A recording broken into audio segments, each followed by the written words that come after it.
Jannik Sinner walked onto the court in Vienna with a quiet confidence, the kind that doesn't scream but hums underneath every movement. The Italian, who has been one of the most consistent performers on the ADP Tour this year, was chasing not just another win, but another statement. Across the net stood Alex de Minaur, the Australian nicknamed the Demon for his relentless speed, fight, and refusal to give up on any ball. But on this Saturday night, under the indoor lights of the Wiener Stadthalle, the gap between a rising superstar and a hard-working battler became clear. Sinner was simply too strong, too precise, and too determined. From the very first game, the difference in power and control was evident. De Minaur sprinted from corner to corner, trying to absorb the pace of Sinner's ground strokes, but the Italian's depth kept pushing him further back. Sinner's serve, especially the wide delivery on the deuce side, opened up the court perfectly for his trademark forehand. The combination was devastating, not flashy, but ruthlessly efficient. De Minaur, as always, hustled and retrieved, throwing in the occasional change of rhythm, but he never quite found the time to dictate. Sinner, ranked world number 4, and increasingly looking like a man who belongs in the same breath as Alcaraz and Djokovic, played with a calm maturity that has defined his 2025 season. The backhand down the line, crisp, early, and fearless, kept finding the lines, leaving de Minaur lunging in vain. Whenever the rally got extended, Sinner had an extra gear. He could flatten out the shot, take it earlier, and seize control. The Austrian crowd, full of appreciation for hard work and clean hitting, began to sense early that this might be one-way traffic. De Minaur's biggest asset, his speed, was neutralized by Sinner's ability to redirect the ball effortlessly. When the Australian tried to mix things up with slices or surprise approaches, Sinner simply passed him. One clean forehand, one laser-like backhand after another. At one point in the first set, Sinner broke with a sequence that summed up the match. A forehand winner down the line, a perfectly disguised drop shot, and then a thunderous ace down the tee. The scoreboard moved to 4-1, and from there, he never looked back. Sinner closed the opening set 6-3 in just over 35 minutes. The crowd applauding the sheer quality of tennis on display. Yet, what stood out most was his composure. There was no overreaction, no celebration, just a subtle nod to his box and a focused walk to his chair. He knew the job was only half done. De Minaur, for his part, came out fighting in the second set, as he always does. He tightened his service games, began to take the ball earlier, and even earned a break point in the third game. But Sinner's response under pressure was flawless. He produced 2 huge first serves, followed by a stunning inside-out forehand that painted the line. Those moments, the ones that separate the good from the elite, belonged entirely to him. The match continued with the same rhythm. De Minaur scrambling, Sinner striking. Yet, there was admiration in the way the Australian fought.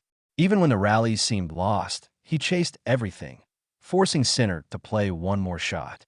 But the Italian was patient, crafting points with precision rather than haste. He dictated the pace, mixing power with subtle changes of direction, always staying a step ahead. Midway through the second set, the crowd began to sense the inevitable. Sinner broke again with a brilliant return game, ending it with a forehand winner that clipped the baseline. De Minaur looked frustrated, but not defeated. That's not in his nature. He kept fighting, kept running, but Sinner's rhythm was unshakable. His timing was perfect, his decision-making sharp, and his confidence unbreakable. As the match neared its end, Sinner's dominance became almost serene. Every shot carried intent. Every serve landed with precision. De Minaur threw everything he had at him, but it wasn't enough. The Italian closed the match 6-3, 6-4, sealing his spot in the Vienna final with another masterclass of composed aggression. He raised his fist slightly as the crowd rose in applause, not a celebration of dominance, but of craftsmanship. After the handshake at the net, de Minaur smiled faintly, acknowledging the level he had just faced. Too good, he seemed to say, and that was the truth. Sinner's brand of tennis is no longer about potential. It's about presence. He has learned to manage moments, to stay calm in tight spots, and to strike with precision when opportunity knocks. In his post-match interview, Sinner was characteristically humble. Alex is a great player, one of the best movers in the game. You always have to work hard for every point against him, he said. I try to stay aggressive and play my game. I'm happy with how I managed the key moments.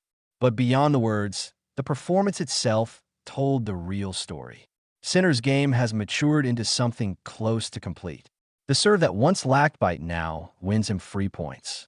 The forehand that was once erratic is now a weapon of calculated destruction.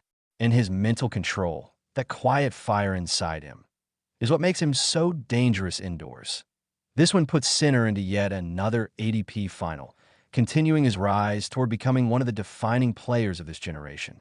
He will now face either Daniil Medvedev or Andrei Rublev in the championship match, both familiar rivals, both aware that Sinner is not the same player he was even a year ago.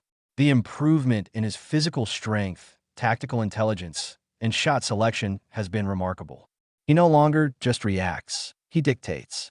He doesn't wait for openings, he creates them. For MINAUR, it was another lesson in the brutal reality of elite tennis. His game, built on speed, heart, and consistency, remains among the toughest puzzles to solve for many players. But against the very top tier, the Sinners, the Alcarazes, the Djokovic's, the margins become ruthless. There is no space to breathe, no time to build momentum. Still, his week in Vienna showed his grit.